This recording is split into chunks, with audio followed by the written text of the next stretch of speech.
everyone, it's John Byrne with Poets and Quants. Welcome to our series on the inside story from MBA admission gatekeepers, sponsored by Fortuna Admissions. Today we're going to talk about how to get into two of Europe's very best MBA programs, INSEAD and London Business School.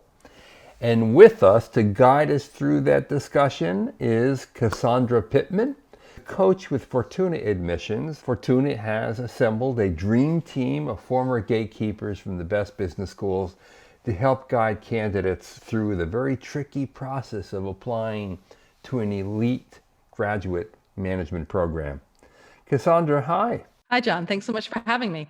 All right, let's get to brass tacks now. What are these two schools really looking for in a candidate? I think like every top program, they're looking for people who are future leaders and present leaders, with demonstrated leadership potential now and using their potential in this moment and what they're doing, high intellectual and academic capacity, commitment to the school.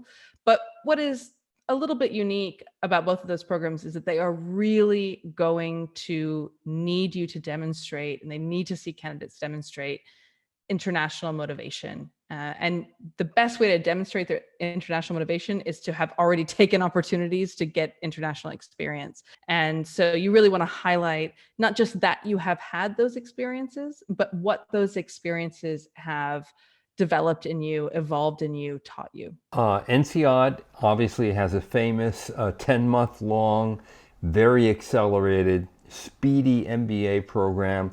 London Business School gives candidates an option of several different time frames.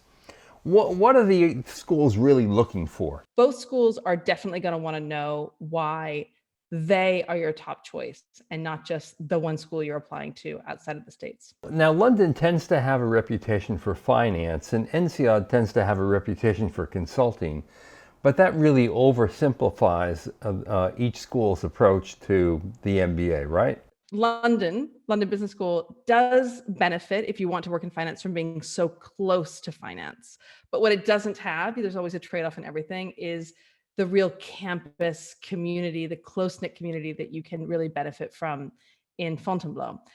So there's always trade-offs in either thing, but they're both really robust, well-rounded programs that produce graduates going into all kinds of different fields. INSEAD, you might be going to Fontainebleau, you might be going to Singapore, you might be very well going to both. And they also have the option to study in the States as well. LBS also has exchange opportunities, of course, with a number of top programs around the world. And so there is an opportunity to spend some of your time abroad if you want to when you're an LBS student. But what INSEAD has that no other top business school has is two fully fledged, fully integrated campuses across two continents. And that is a different experience. You go to Singapore or France as an INSEAD student, and it's an incredible amount of opportunity to pack into 10 months. I mean, the school's done, an amazing job at that. So how can you show the admissions committees at these two schools that you're really motivated to come and do well?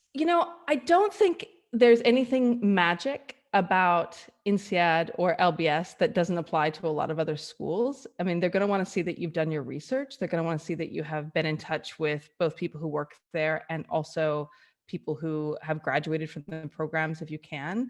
And then I think there are idiosyncrasies with the applications themselves that we certainly see over and over again, beyond just the research and the test scores and putting in the work to understand who you are and why you want to go to business school. So Cassandra, what advice do you have for candidates on how to tackle the infamous candid description essay that INSEAD puts in its application?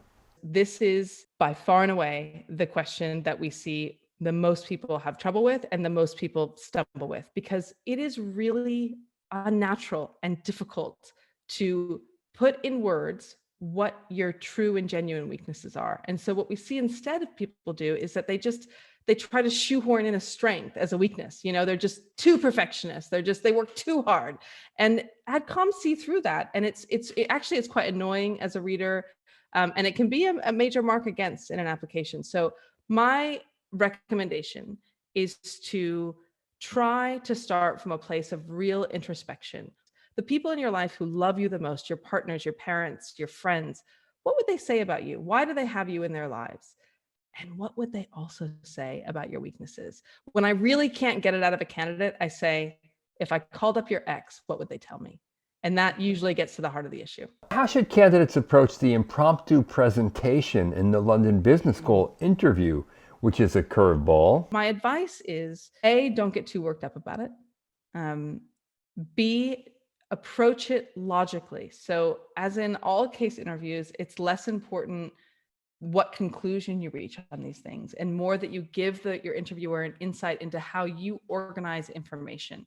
So the most important thing is that you practice just with any topic going, okay, how do I break down that topic in 3 bullet points and how do I communicate that in a compelling way?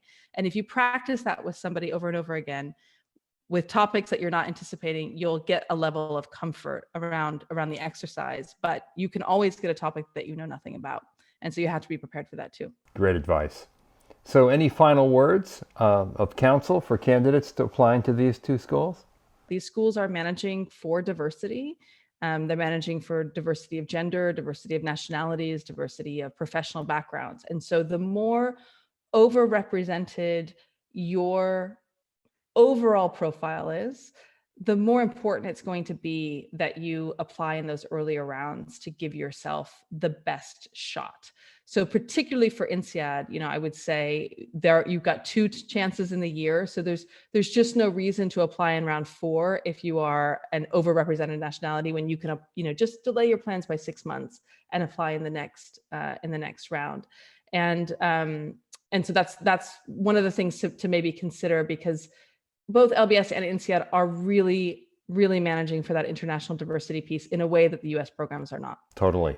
Now, Cassandra, how can people reach you? The best way to reach me is by going to the Fortuna website and signing up for a free consultation. Could be with me, could be not with me, but we have an incredible team of coaches that have worked across every top business school in the world, and everybody would be delighted to speak with you. Well, Cassandra, it's been a real pleasure. Yes, thank you very much, John. So you've been listening to Cassandra Pittman, the coach at Fortuna Admissions, on how to get into INSEAD and London Business School. You've been watching our series on the inside story from MBA admission gatekeepers. Watch for all of our episodes on all the elite schools all over the world. This is John Byrne with Poets and Quants. Thanks for watching.